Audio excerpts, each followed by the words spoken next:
First of all, thank you, John. Secondly, thank you to The Economist for the opportunity to address you this afternoon.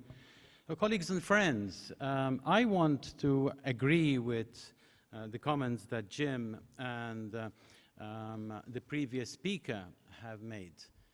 I believe we're living at an age of very fast change. And I also believe that the problems we are facing at the moment economically are not necessarily cyclical. The majority of the cause of these problems, neither are they necessarily financial. I feel that the fundamental cause of the problems we are seeing are structural. We are not adapting to the fast change that is occurring around us. This change is being caused by humanity, but humanity seems to be incapable of responding to the very change it is introducing. Change is required in our institutions, in our policies, in our organizations. Unless we do, we are threatening our own future. Secondly, I do believe that a banking union is something which is valid, but let us not overdo it.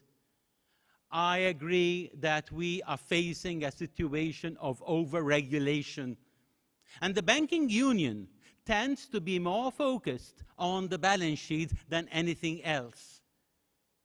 But wouldn't it be wise for us to go back to basics? What are banks for?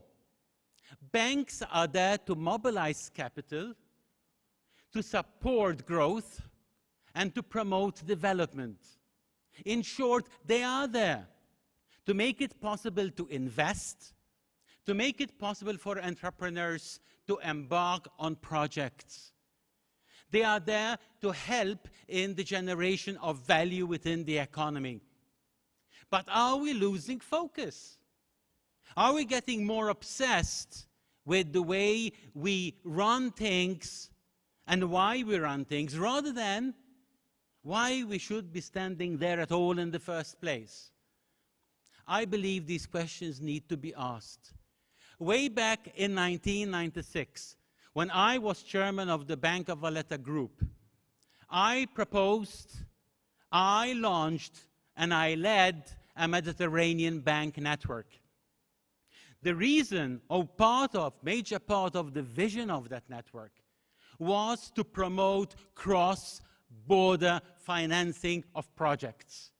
The idea was to promote entrepreneurs in the region to do business in different countries. The idea was that the members of the Mediterranean Bank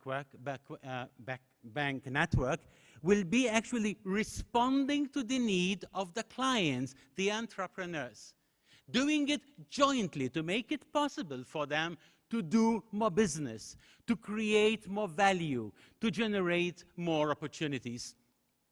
Unfortunately, although the MBN still exists, it has lost some of that vision. But perhaps banks, which are on the smaller side, need to work together to really perform this regional function that we need to perform.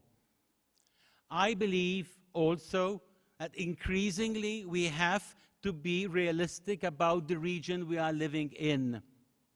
The region we are living in, which is going through a major transformation because of the Arab awakening, I will never call it spring before I see any flowers.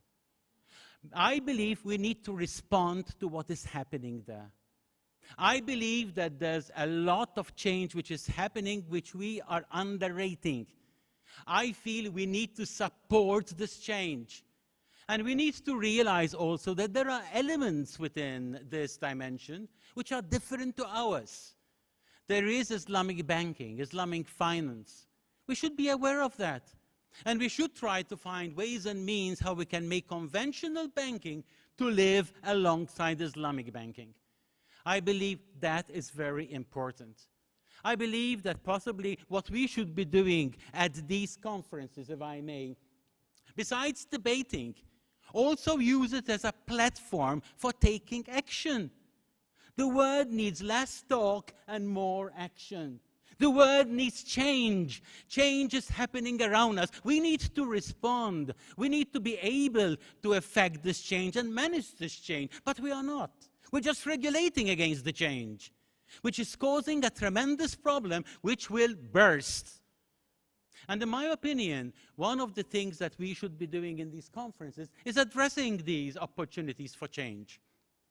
Possibly, one could also insert within this dimension an idea of a standing conference whereby we can discuss how conventional banking and Islamic banking can interface and can help in the development of this part of the world. Thank you very much. All right.